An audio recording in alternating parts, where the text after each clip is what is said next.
I've never lived in a haunted house, but my mother did as a teen. Her houses on her street had strange things going on, too. A few homes away from her lived a family.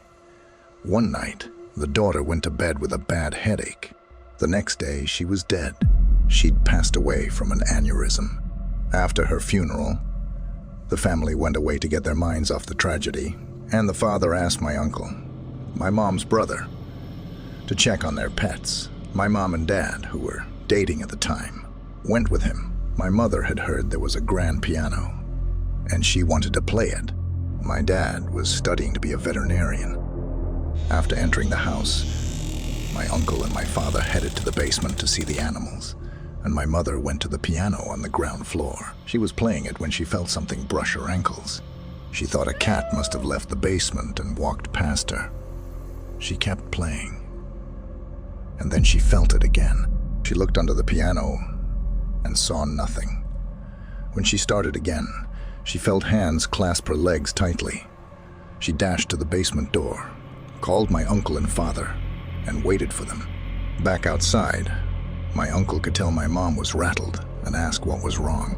She told him what had happened, and he turned white.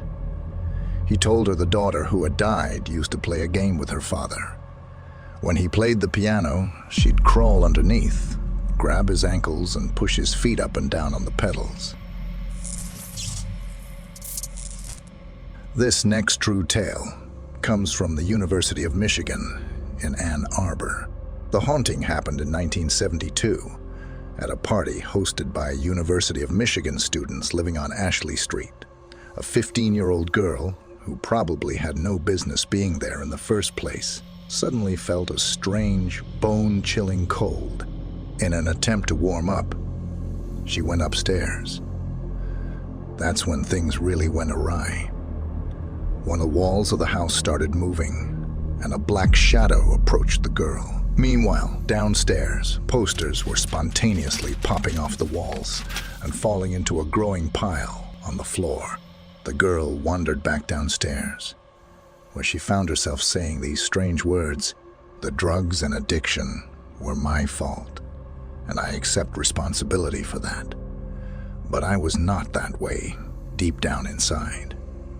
I want to apologize to everyone involved for what I have done."